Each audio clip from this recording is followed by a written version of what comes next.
So today our goal is to rest assure you. You may have come into this session being very excited and determined and in a hurry to find out what the secret sauce is to identifying the specialty or specialties that best fit you. But we're going to ask you to take a deep breath and just be open and listen and take notes if you like. But the goal today is to reduce any fear, anxiety, and stress that you may be feeling about choosing your specialty, becoming a competitive candidate, getting the specialty training that you need to enter your chosen specialty. So you should be, by the end of the session, feel a whole lot better. We're also going to redirect your attention and focus to finding your fit and explain how that actually helps position you for success in applying to residency and securing your residency training in the specialty you desire. And then we're also going to reassure you that using this approach will best position you, even if it doesn't seem like it at first. So by the end of the session, you'll be set on the path for success. Now, with that aside, let's dive in. So what do we mean by fit? Fit is not merely or exactly or entirely explained by the common catchphrase, finding your people, but that is the general idea. Multiple concepts and theories addressing fit exist across academic specialties, across academic fields, but they all generally support the idea that individuals who fit or match their work are more happy, satisfied, and or high performing. And fit is the approach that the Careers in Medicine program is based on. But before we dive too deeply into fit, we need to dispel some myths, misconceptions, and pitfalls in the specialty choice journey. First, you can't count on the specialty fairy to bop you on the head or a magical sorting hat to reveal your specialty choice. It doesn't usually happen that way.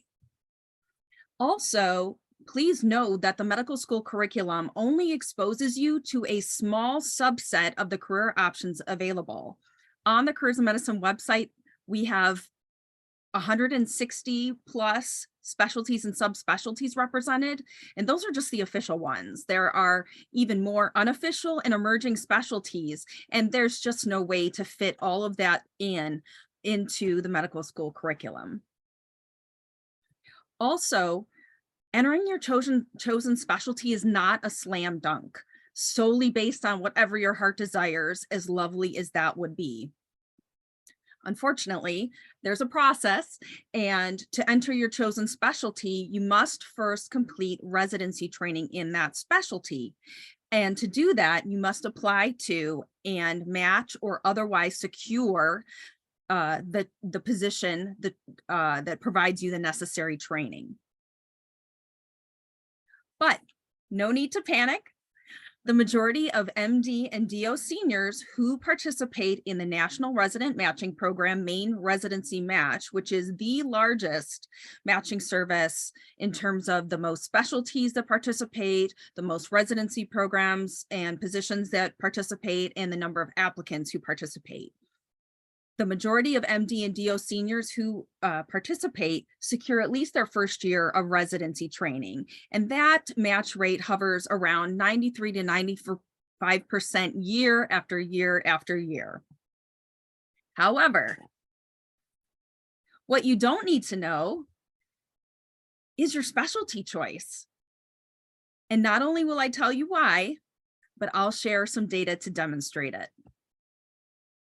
So the AAMC captures this data, and what we learned is that on average, 27% or 1/4 roughly of medical students in a given medical school cohort stick with their original specialty choice that they indicated when they matriculated to medical school, meaning when they filled completed the matriculating questionnaire, they indicated a particular specialty of interest, and then when they graduated and completed the graduate questionnaire, they listed the same specialty, and that's a specialty they were entering upon graduation. But on the flip side, what that means is that 73%, or roughly three-fourths of a given medical school cohort, they either decide sometime along the way during the medical school experience, or they change their mind. So that means in your cohort, most of your colleagues and classmates and peers are going to change their minds. So that's what actually should be expected, not that you will stick with the same specialty throughout medical school. And the reason that the decision happens sometime during medical school after matriculation is because you've been exposed to so much more about in the field of medicine than you ever could have possibly before matriculating. So something new, be open to something new that it sparks your interest, because there's a wealth of options to consider. Now, especially given the transition to pass-fail scoring reporting for the USMLE Step 1 exam and the COMLEX Level 1 exams, you may be wondering, well, what can I do right now, to explore specialties, to become the best possible residency candidate, and to prepare for applying to residency, when it used to be all that time and attention was focused on getting the best possible score in those exams. Well, the good news is that there are absolutely some broad aims where you can focus your energy, especially early in your medical school journey, that will lead you to confidently identify one or more specialties that best fit you, as well as to leave you best poised for successfully securing residency training in your desired specialty or specialties. So that first aim is first and foremost. And that's to wake up in the morning and have the mindset that you're going to become the best darn human, medical student, future physician, and colleague that you can be. This mindset is much more effective in setting you up for success compared to other strategies, such as rushing to commit to a specialty and then making yourself look like the model or perfect candidate in that specialty. The second aim is to remain open. Like I have already mentioned before, there are so many options that you couldn't possibly have been aware of prior to matriculating to medical school. And even if you got a taste of every single one, it would just be a teeny tiny sliver of that specialty. So remain open to all the options, be curious, and realize that you might have to do some investigating on your own because the opportunities aren't necessarily baked into your medical school experience. The third aim is to actively pay attention and apply a thoughtful, purposeful lens to all your medical school experiences. And what I mean by that is that when you are in medical school doing all of the things that you do, there are tasks, there's subject matter that you're reading, learning about, discussing. There are a variety of environments that you're in. You're in an academic medical center, so that means you're in teaching environments, you're in research environments, you're in clinical environments. And as you're going about your day, if you're really paying attention, and it's really just about flipping the switch to look for these things or to observe as you move throughout your day, week, month, year, is that you can think, do I enjoy this? Am I excited to wake up and go on this rotation in the morning? Am I so passionate about this topic that I don't want to stop talking about it? So those types of things, because as you accumulate all along the way, these little tidbits of what you like and what you don't like, that's going to help you evolve your thinking over time in a slow and measured way.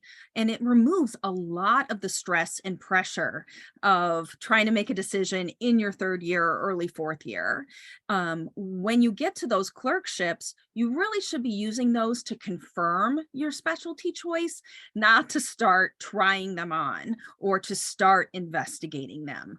Have some good ideas before you get to that planning of your third year schedule to kind of narrow your options. You're really looking at a funnel, and you're trying to get down to just a few top 1 to 3 specialties, and you're starting from 160 plus. So as you go throughout your medical school career, you're trying to kind of to clear out some of that debris of those specialties and subspecialties and practice settings that you realize are just not probably a great fit for you. Number 4 is to then process that information that you've gathered. So 3 and 4 kind of are intertwined very closely, where as you learn things about yourself and the field of medicine, you're going to process that information and move from just gathering that data to making some little minor decisions along the way. And then as you process, as you gather more information, as you confirm your convictions about your specialty and what you've been specialties and what you've been exposed to during medical school, you want to engage with your student affairs, faculty and staff, or your career services office, or both, and get their perspective. Let them help you pick apart your thinking. There are so many factors that go into play in making these decisions. They're not easy. They are multifaceted. They are complex. They are multi-layered, and it can be very overwhelming to sort through all of that information in a logical, progressive manner that is actually helpful, as opposed to just having all of these thoughts swimming in your head that are overwhelming or are even paralyzing in terms of analysis paralysis. So anyway, this is not a decision to be made by yourself or lightly. Don't be afraid to engage others. They're there to help. Now, I could go on and on at this point and talk to you about how medical students choose their specialty, why it's important to explore specialties early in medical school, why it's important to know yourself well, and more tidbits that are helpful to you. But all of that information is on the Careers in Medicine website. You don't need me for that. So I also know that the reason you're all here is not to hear me ramble on, but to hear from our residents about their specialty choice journey and how they found their fit. So as we transition to the live Q&A, I'm just going to remind you that you can submit your questions to the panelists using the Q&A function at the bottom of your screen. And without further ado, here is our resident panel.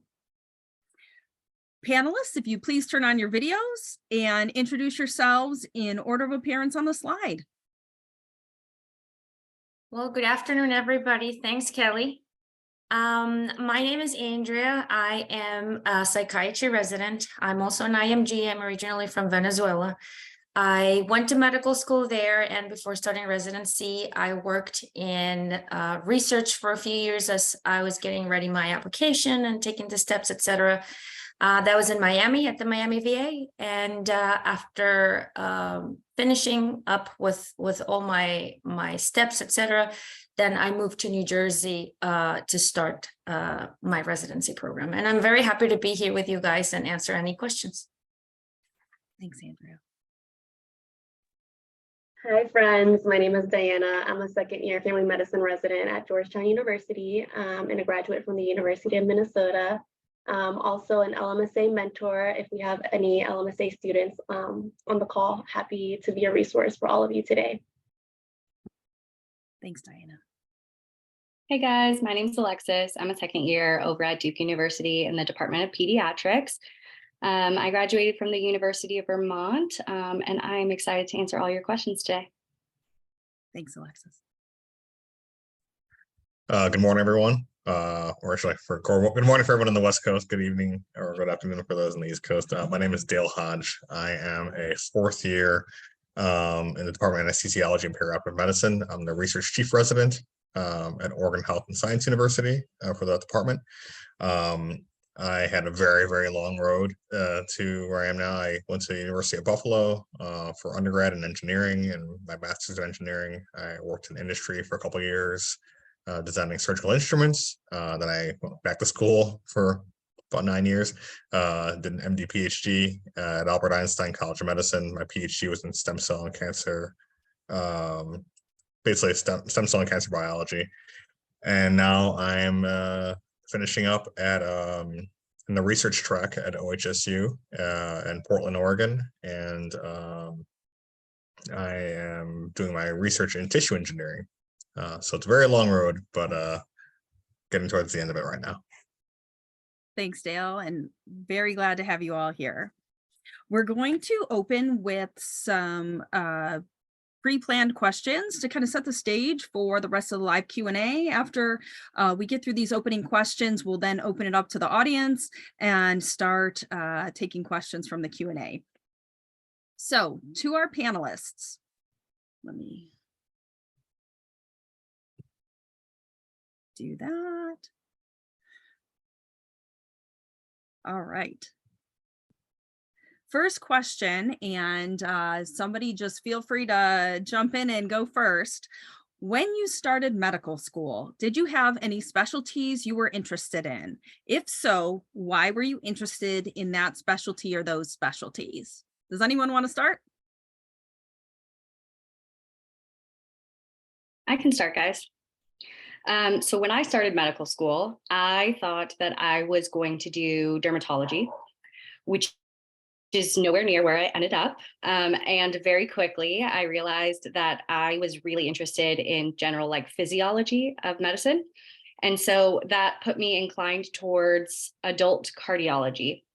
And I was very certain that I was going to be an adult specialist because kids cannot tell you what's wrong with them.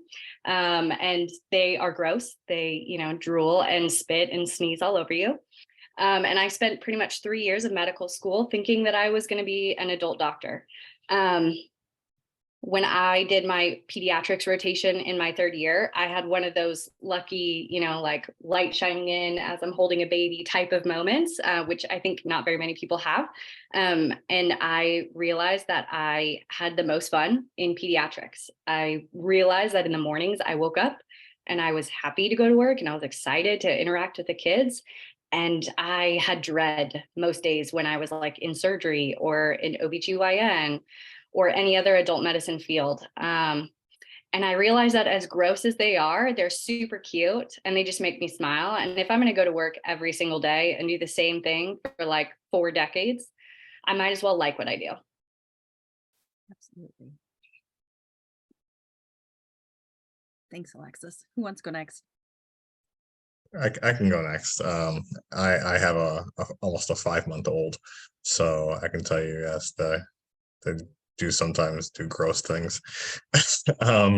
So initially, I like I said, I was an engineer before I started this process. So during my master's research, I worked with endovascular neurosurgeons, and then when I worked in industry, I worked with neurosurgeons and orthopedic surgeons. So for a long time, I thought I was going to do either ortho or neuro, with the goal of getting to spine surgery.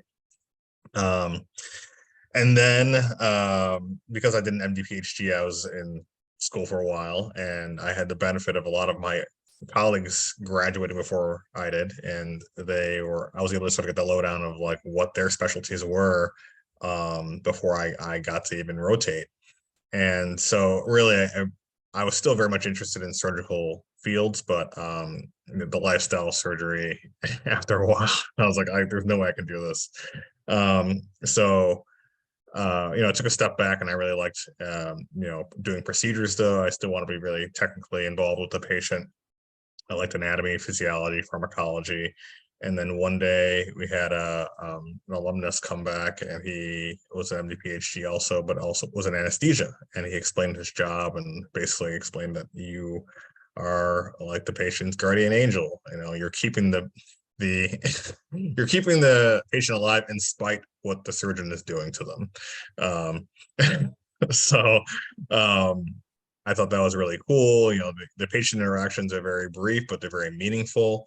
And you're basically you're kind of like the R2D2 to their Luke Skywalker. You are controlling all of their, bodily functions. It's a mechanical, thermal, electrical, biological system that you get to help take care of. And when all is said and done, you're helping them through a really important part of their lives, and you get to play that really important role. And it's really cool because not a lot of people know what we do in anesthesia, and I think that was the sort of mystique of that was also pretty interesting. So eventually I chose anesthesia. Great. Thanks, Dale. I'm loving these anecdotes and descriptions. Diana or Andrea, do you have an answer you want to share? Sure. I can definitely share that I really didn't know what I wanted to do. Every time I would go to a different rotation, I would like it. And I would change my mind so often, even after I graduated from medical school. I really didn't know what I would want to do. I practiced a year or two in primary care because in Venezuela, once you graduate, you're able to practice right away. You don't need a specialty to be able to just to work. And even after I moved to the States, I still didn't know what I wanted to do. And it was very distressing because I liked many things and I really wasn't sure about what path to take. And what ended up helping was thinking about what I didn't want to do, where I wouldn't see myself, or what I would think that that wouldn't make me happy. And eventually I was able to realize that psychiatry was what I wanted to do. One of the difficulties was also that I didn't have a close relationship with a mentor in psychiatry. So I wasn't really sure about what to expect. I always liked the specialty, but I wasn't sure. I don't think I had enough exposure during medical school to finally say, yes, that's what I want to do. Super helpful. Thank you. And I'll just add, for me, when I went to medical school, I went in thinking that I was going into family medicine. But of course, my mind changed throughout med school, and I literally thought I was going to do what I was on. If I was on neurology, I thought I was going to be a neurologist. If I was on surgery, that was what I was going to be. So my mind consistently changed throughout medical school, just because there's always something cool within a specialty that you're going to find. If you're someone like me who's really curious and thinking about all of the possibilities that you can do within medicine, it can be overwhelming. But I think the biggest advice that I can give to medical students who are just starting medical school or just about to start pre-clinicals is really think about, being that surgeon for that 4-week rotation, or think about being that family medicine doctor for those 4 weeks. Is that something that you can see yourself doing? Did you really enjoy? What did you enjoy from that rotation? And keep an open mind, and really find mentors. I had really great mentors in medical school, and I feel like they let me see what life could be like as an attending or as a leader in that field. And then just, really take that into consideration once you're rotating with them, because I think, medicine has a lot of cool opportunities to offer as a profession. So wherever you end up, you'll never be stuck or bored. So that was me in medical school. I ended up where I thought I would be, and that's because I really loved everything in medical school. I couldn't just see adults or just see kids. I would love the opportunity to work with, women throughout their pregnancy, delivering kiddos, taking care of those kiddos in the clinic, and taking care of our older population. So if you feel like you really can't make a commitment in medical school, family medicine would be a great choice. And you also have the opportunity to even do fellowship if you don't want to do family medicine full spectrum. There are a ton of fellowship opportunities. Say you wanted to do sleep medicine and do that, have a cush lifestyle, you could. If you wanted to see kids and adults, you could. If you just want to see adults, you could. So really broad, it's great training, and that's my plug for family medicine. Love it. Thank you, Diana. Okay, moving on. Question number 2. What did you learn about yourself and the specialties you were considering that helped you rule out particular specialties and keep or add others? So maybe a little more specifics about what you knew you did not like. I can start with that. I thought it was pretty funny, the things that were like deal breakers for me. I really like internal medicine. I think, it's the basis for all of medicine. It's basically adult medicine and all the offshoots of it. And I like the solving the problems, and I really like the sort of engaging intellectually, but I couldn't stand the rounding. Like, I couldn't just walk around for hours on end and just like pontificate. Like, it was driving me nuts.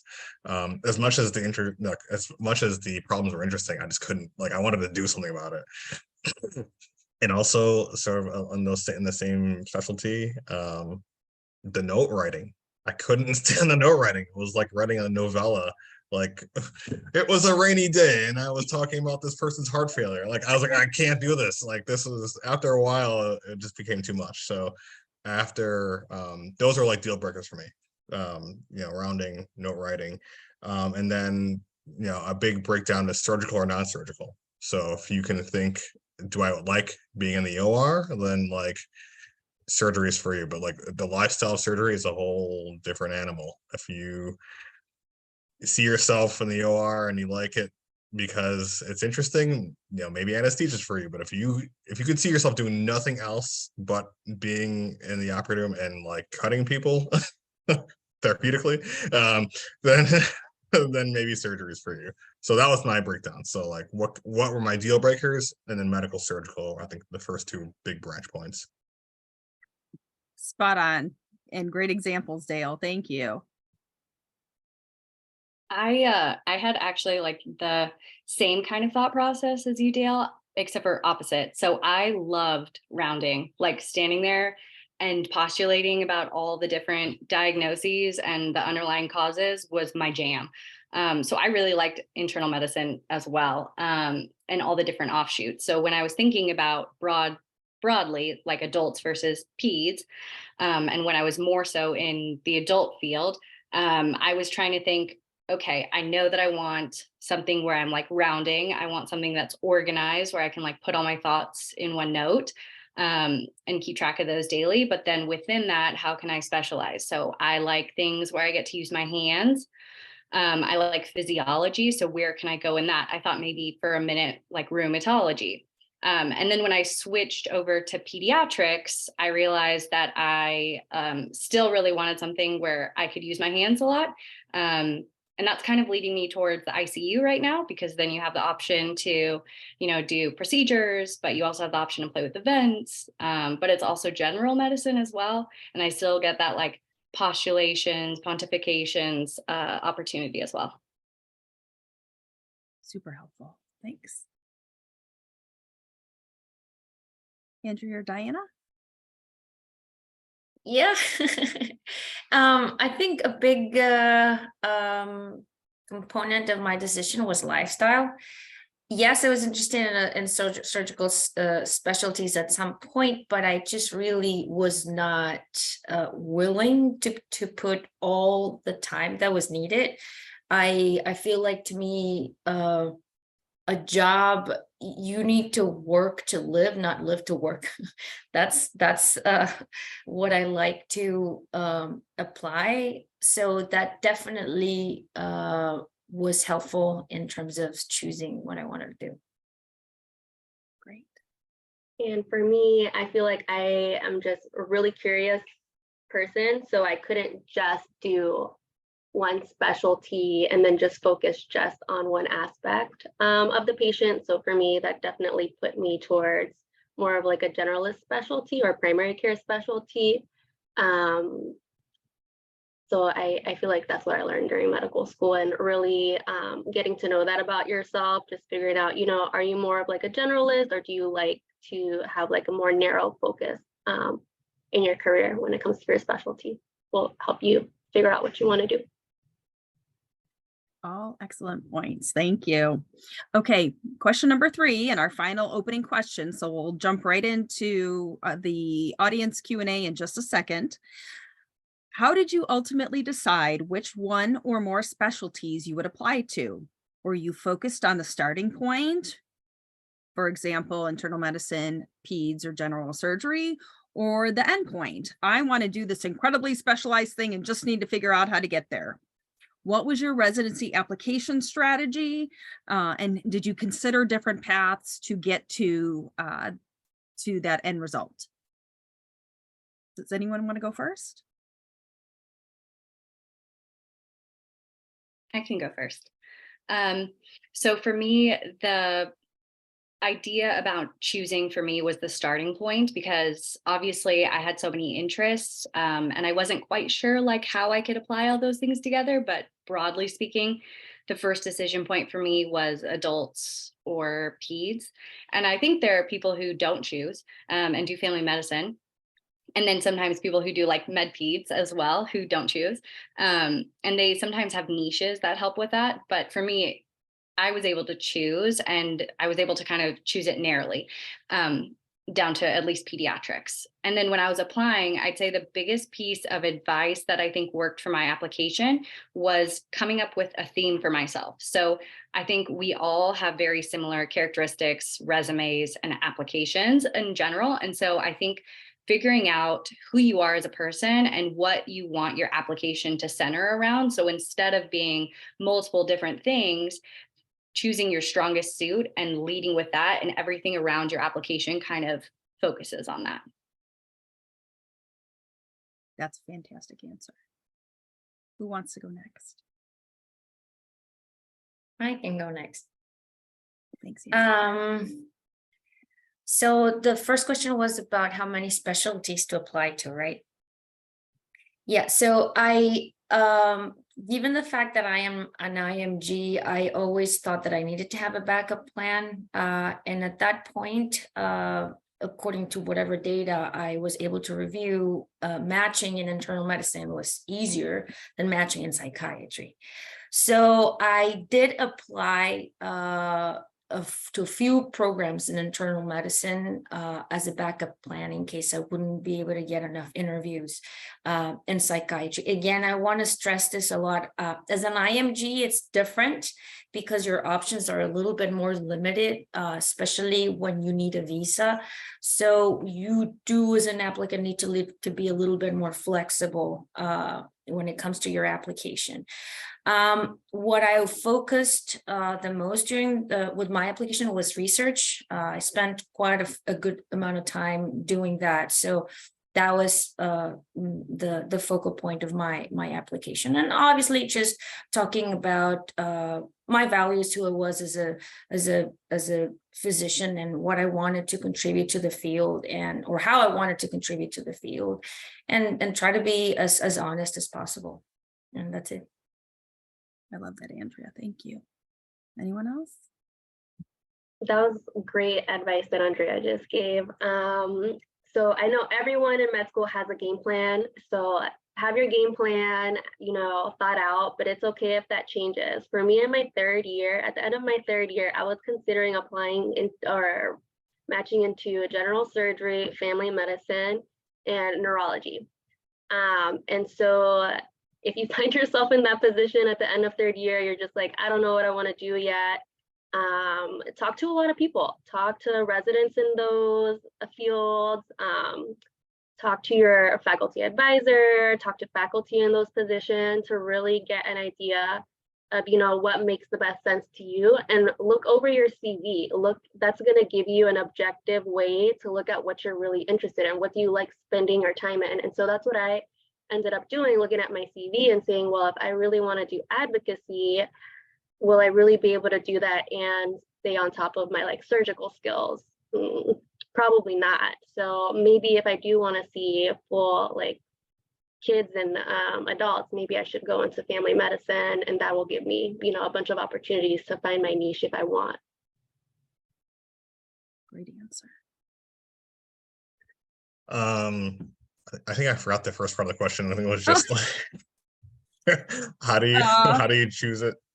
Your specialty, or yeah, what was your application strategy? Did you apply to more than one specialty? How did you decide? Sort of, Diana had a dozen of options that she was considering. So how do you can't apply to them all? So my sort of strategy was a little different because I was an MD PhD student. So you're sort of pitching yourself as like a physician scientist. That's like your, almost your selling point. Like, why did you spend, another 4 to 5 years in medical school? Presumably this is what you want to do. So, that in some ways makes you marketable, because every specialty wants to have some sort of physician scientist.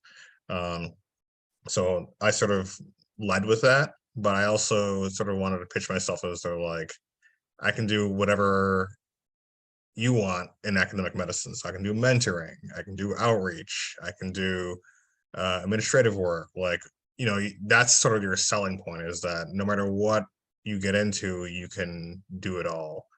That's how I pitch myself, and that's sort of like your extracurriculars. But in terms of choosing a specialty, I really had to, again, sort of narrow it down to internal medicine. It was still there, emergency medicine, and then I had anesthesia there, and I was still thinking like procedure based.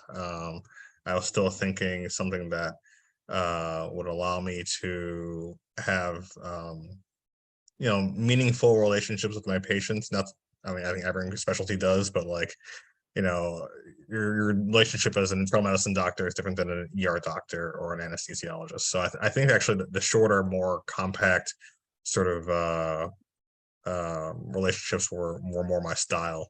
And so that, sort of took medicine out of the picture. And then, I think there was a lot of, still, like, as much as I like emergency medicine, there's a lot of primary care in emergency medicine, unfortunately.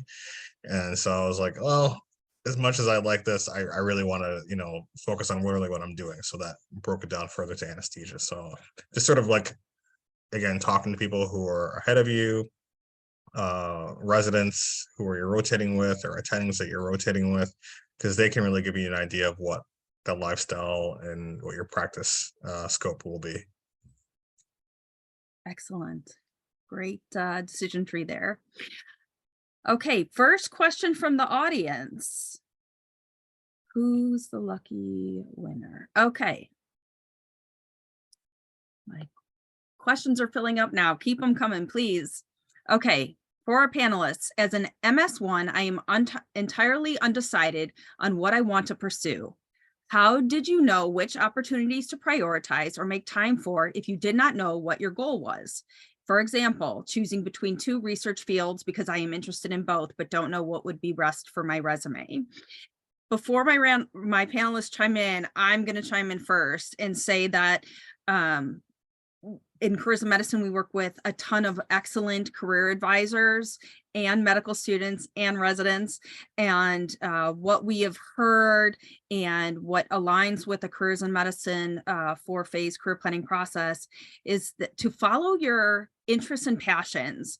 When you get to applying for residency, it matters less whether you did the research in that particular specialty than learning the skills and understanding the process for doing research. So you don't want to be miserable looking at your career options. You want to enjoy them, right? And so just follow the things that you're interested in. Also, you don't have to have the end goal in mind.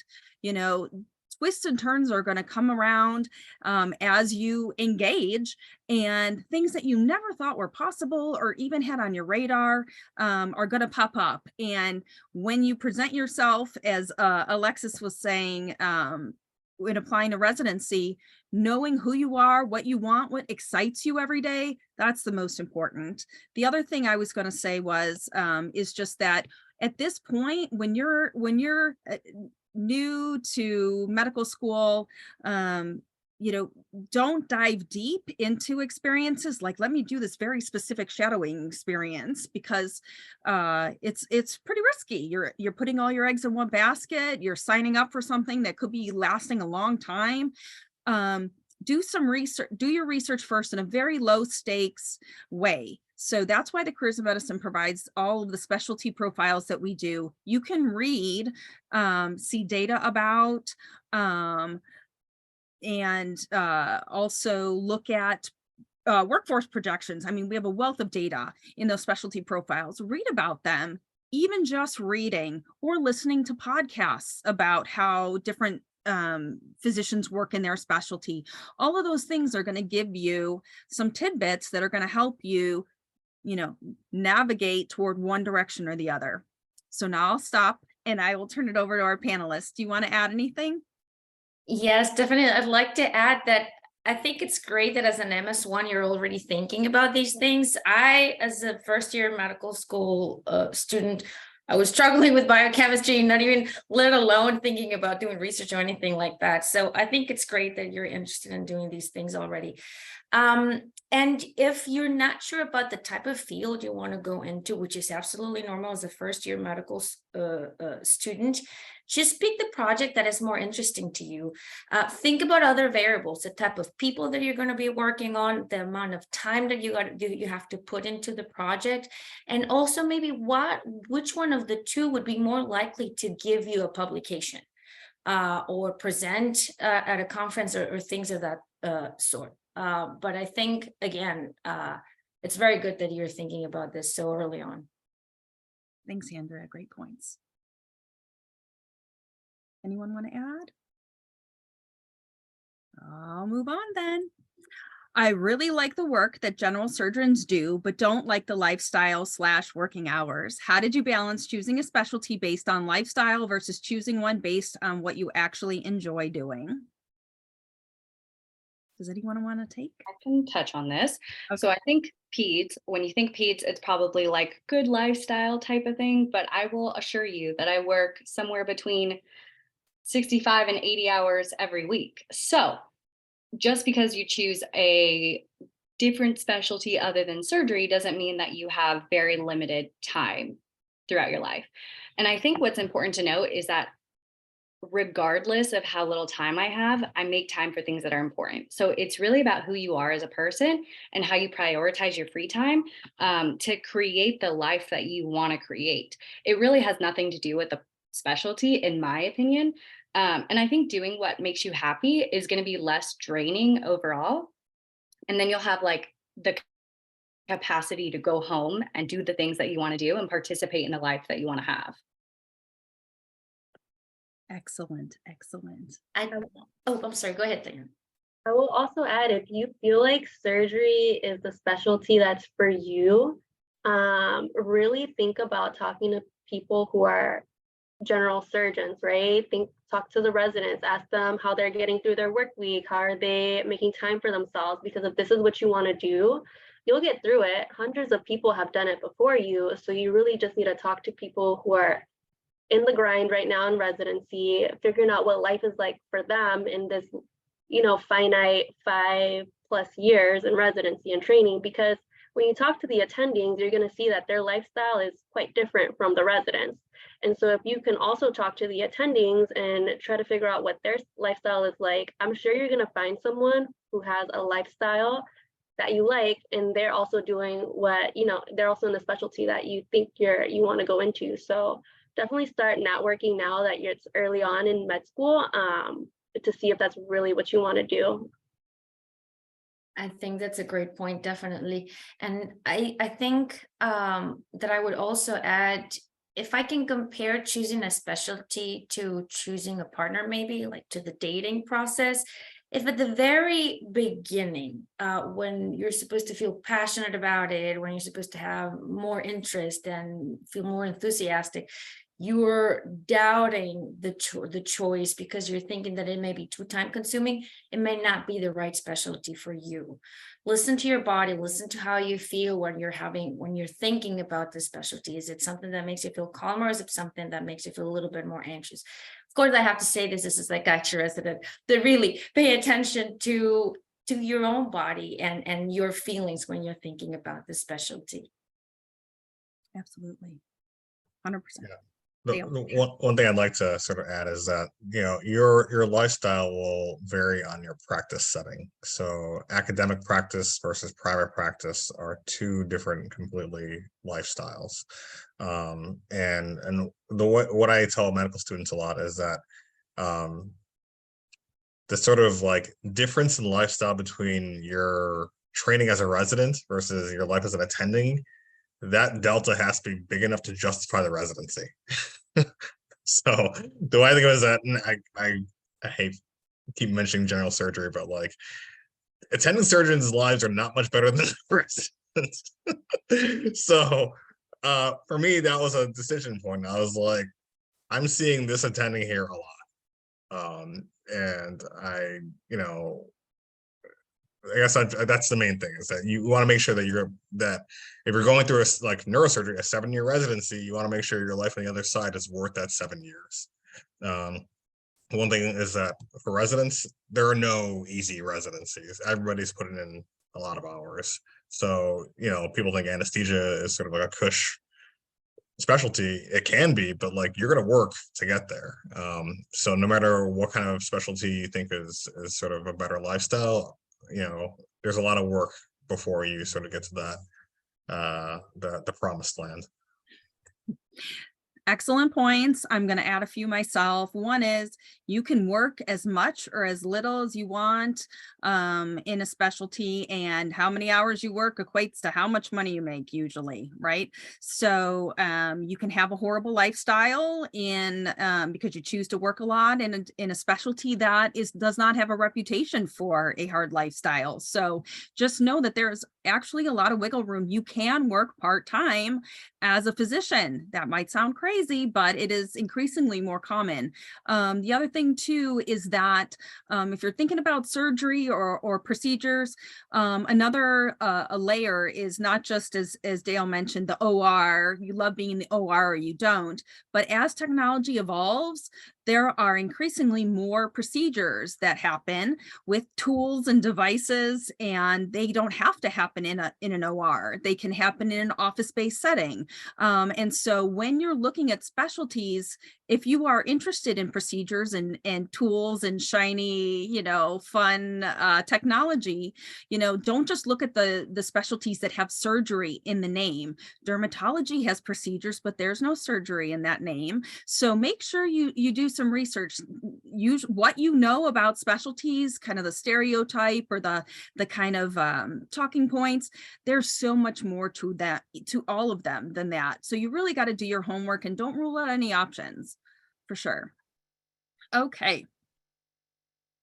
We're going to go to a little more touchy-feely response here. So as an MS1, so many specialties seem interesting to me. When picking your specialty, what was the most impactful experience you had? Are there any experiences you wish you would have sought out or done earlier?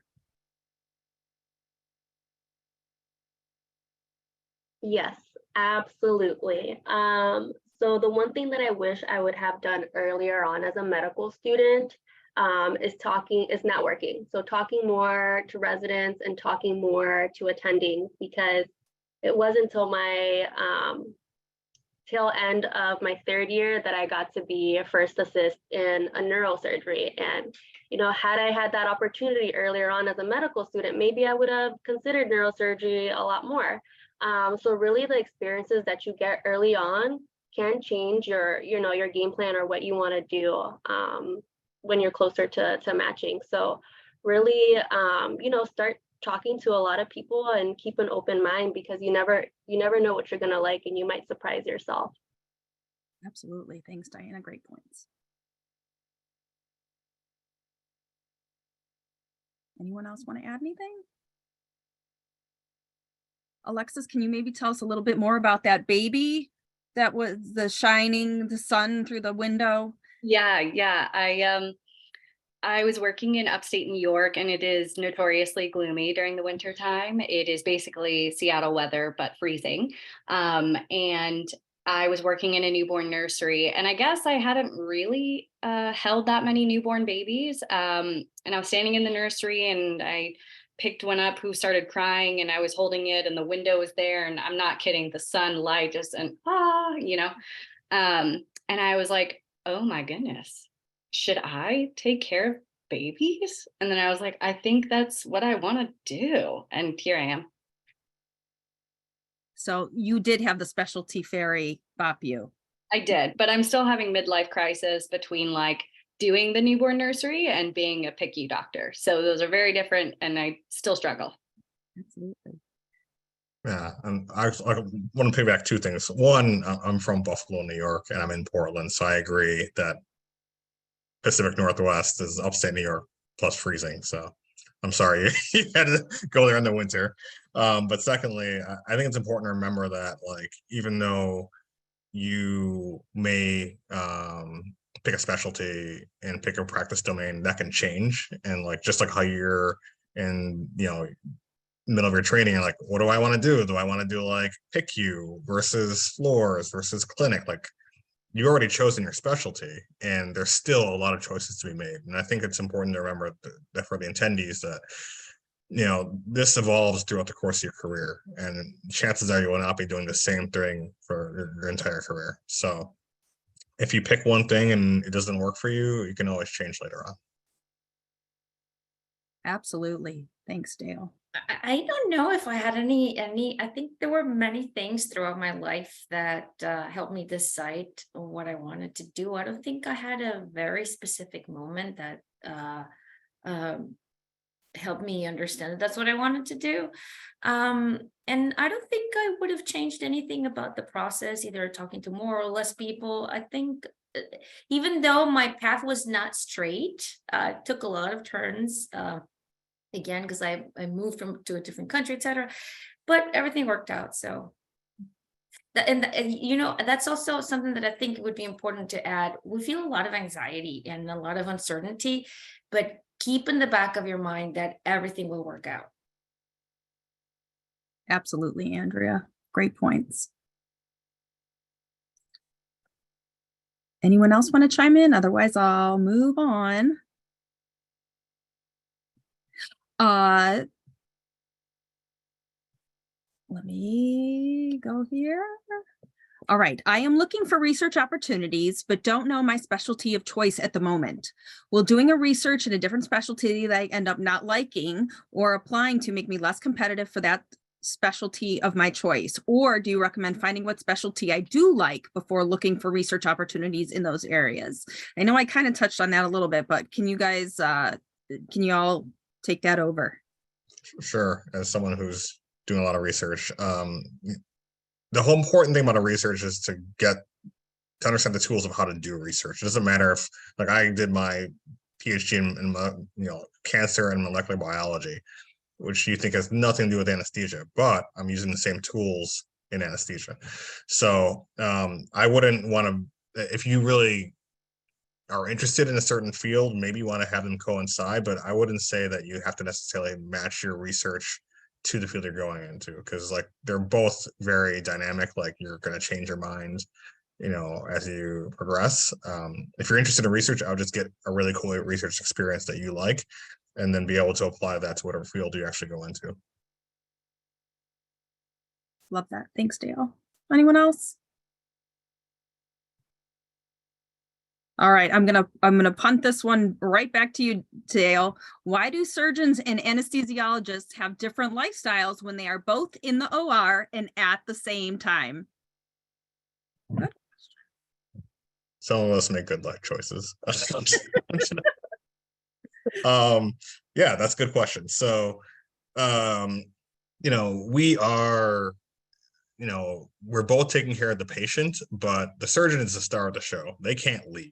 They have to be there the entire time. We get breaks, like the amount of times that, we have an afternoon break, we have a lunch break, we have a morning break. So that really appealed to me when I was doing my rotation. They're like, "Hey, you want to go in for a break?" I'm like, "What? We can do that." So that was, a big part. But another thing that is huge is that, for better or worse, we're sort of interchangeable. Like, we work in shifts, and let's say, I start a craniotomy at 3:30 p.m. I don't necessarily have to stay till it's done. I can be like, "All right, this is what I'm done. I'm leaving at 5," whereas the neurosurgeon's still there. So I guess to answer your question is, there's built-in redundancy within anesthesia that we can be replaced, which is a good and a bad thing. Whereas in surgery, like, you got to stay. And also we get to sit. If you try standing for 11 hours, it's hard. Sitting is a lot easier.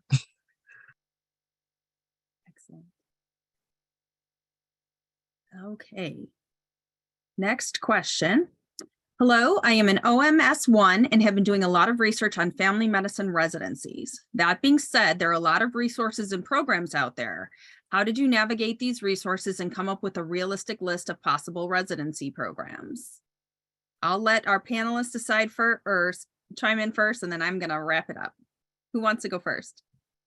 I can speak specifically towards family medicine. The AAFP has a great resource. It's a booklet that they put out every year about going through the match and what to consider when thinking about applying to family medicine residencies. I will also say that the annual family medicine conference is a great networking opportunity where all of the family medicine, or most of them, are all in one place. So I would say definitely try, if you can, to go to one of those. They give out scholarships every year.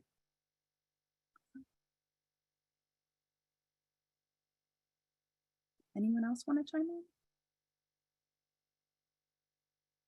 All right, I'll do my spiel. So the Careers in Medicine program has an excellent tool called the Residency Preference Exercise, and it allows you to consider all of the aspects of your training that are most important to you. So what are you, if you have research goals or career goals, or you want to learn particular other things, you go through the exercise and you highlight those factors in your residency training that are most important to you. It could be having a small program where it's intimate and you get to do a lot of stuff. It could be having a large program where you're exposed to more opportunities. And then we help you rate programs based on what you have found as you're researching programs. So it's kind of helping you grade based on the own rubric that you've created.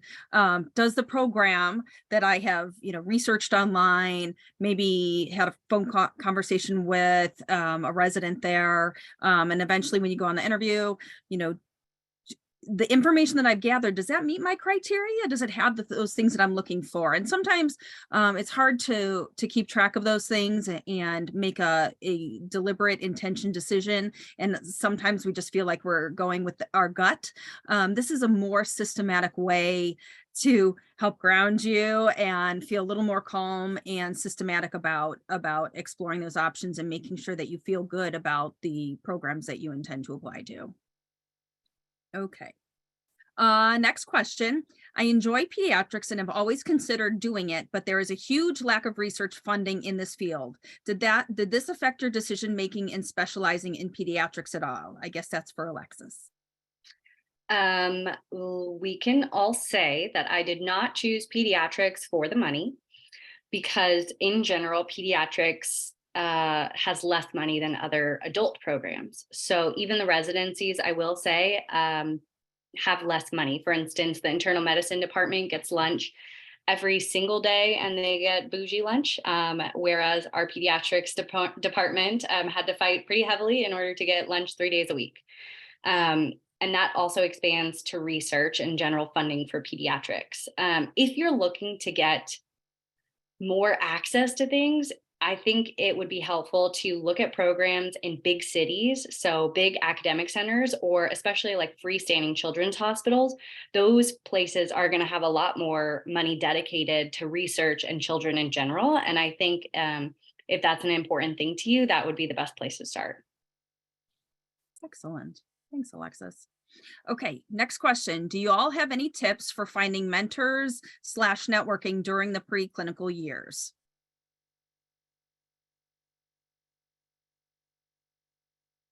Yeah, I think the easiest way is to, if you have, your lecturers in different fields, speak to them, say like, hey, I'm interested in nephrology, or I'm interested in cardiology, and maybe they themselves aren't available to help you shadow, but they have a bunch of connections that I'm sure they would be happy to point you into and point you towards. So yeah, speak to your lecturers or speak to your the people in your student affairs. They'll be able to point you in the right direction. And really utilize your faculty advisor, because even if you don't know where to start, if you're telling someone who's supposed to be advising you on your career what you're interested in, they may be able to point you to some good starting points. Thanks, Diana. Anyone else? Okay, next question. This is back to you, Diana. Would FM residents who choose to do something other than outpatient med, e.g. become hospitalists, work in the ER, or deliver babies, struggle with finding jobs in these fields since they are also pursued by other specialties, e.g. FM hospitalists competing for jobs against all the IM hospitalists? I will say absolutely not. I've started looking into job searches within the DMV area, so Maryland, DC, and Virginia, and I've been quite surprised with the plethora of job opportunities for family medicine physicians, just because we're trained in everything and we can be deployed pretty much anywhere to any service. So I feel like the market is great for family medicine. And two, there was a study put out by the Graham Center that family medicine doctors are actually more cost-effective hospitalists. So there's that. So you'll definitely have a lot of opportunities for jobs depending on what you want to do. So I don't want that to deter you from the specialty. And just to add on top of that, because I saw another question in the chat with regards to anesthesia, same sort of thing, like in terms of what you're referring to, something called basically like the scope of practice. And there are CRNAs or nurse anesthetists that are doing the same job as a lot of anesthesiologists. One thing I can say is that there's a huge shortage of anesthesia providers regardless. So I would not be worried about sort of like scope of practice impeding on the field.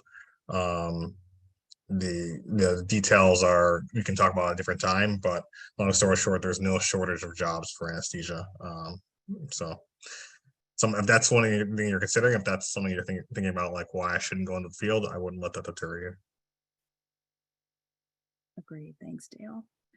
All right, next, I'm a non-traditional MS1 and have a question for Dr. Dale, although I think some of the others might be able to answer as well. Any thoughts on how the length of fellowship/residency plays into your decision? Since my career will likely be shorter than more traditional students, I worry that a long fellowship will cut into that time. I would like to start practicing as soon as possible, but also would love to specialize. Yeah, as someone who's probably taken the longest time ever to get to the finish line, I can empathize. You got to do what you think you want to do.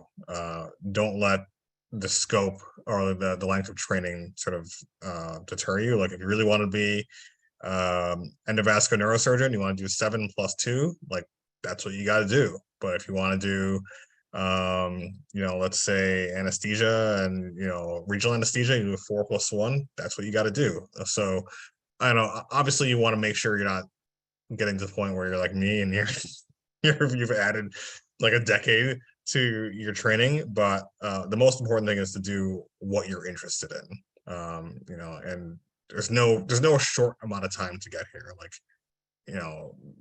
3 to 7 years of training plus 1 to 2 years of fellowship, that's a long time regardless of what field you're in. So just make sure you're doing what you really want to do, what you're passionate about.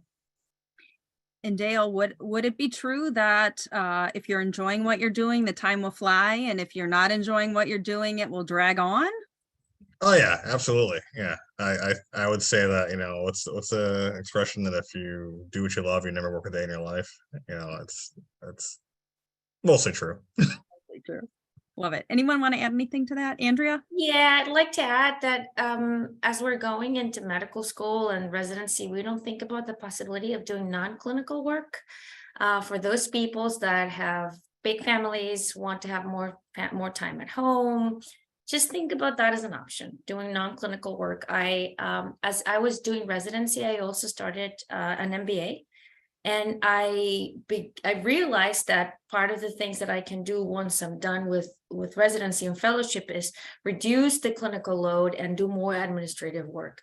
And I'm very excited about something like that. So just consider that as an option too. Great points, Andrea. All right, we're running out of time very quickly. So I want to turn to maybe a more fun question. Knowing that this might be the last one we end up on, what has been the most rewarding aspect of your specialties so far? I think I can jump in. The kids, are amazing. I have the greatest sticker collection you could ever hope to acquire. And I will say that like 18 months to 4 years old is arguably the hardest age to really win over. And every time I have an inpatient hospital visit with that age or an outpatient well child check, and I win over one of those kids, it is the most rewarding time in my entire life. It's one of those things that I write down in a journal. On this day, I got this kid to love me back. Aw, love that. Who wants to go next? I'll say that like anesthesia is incredibly rewarding.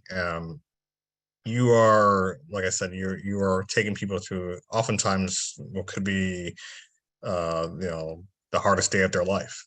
When they're going to surgery, they're meeting you, and you are really, sort of tamping down their fears, assuring them, and that has been incredibly rewarding, more than I thought it would be. And the scope of practice allows you to do that in a number of different fields. You're taking care of women who are delivering babies. You're the most popular person on the OB floor is the anesthesiologist. So it's very rewarding in a number of different ways. So I'd say the number one thing that really helped me is when one of my patients woke up and they went through a surgery that was pretty massive, and they turned out all right, and they looked at me, and I just looked at them in their eye, and they were like, tears in their eyes, like, thank you, like I'm so happy that you helped me through this part of my life. And that sold it for me. Awesome. Diana or Andrea? Yeah, for me, it's the continuity. I love that I get to see my patients, throughout these 3 years, build those relationships. They love me, I love them. It's great. Yeah, definitely the gratitude, right, of a patient. That's like, it doesn't have to be a big moment, but whenever they're just thankful for whatever you're doing is great. Awesome. This will be our last question. Very quickly, is there anything that we didn't already address that any of you want to share with attendees? Any final parting words? Yes, please, please, please remember to be kind to yourself. Medical school can be such a grind. So take a breath, everything's gonna be okay. Reach out to your supports because you're not alone.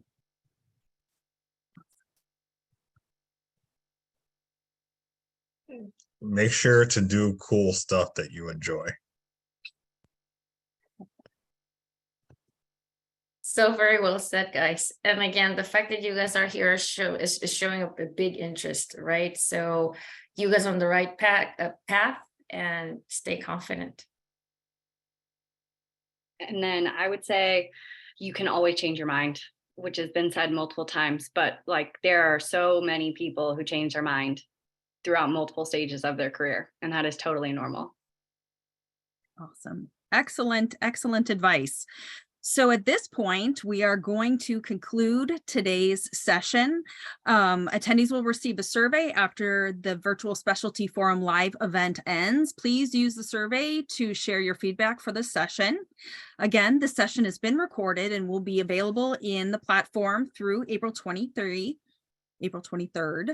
On behalf of the AAMC and the Careers in Medicine team, I'd like to thank our resident panelists for sharing their specialty choice journey with us, as well as to thank you in the audience for attending and contributing your awesome questions.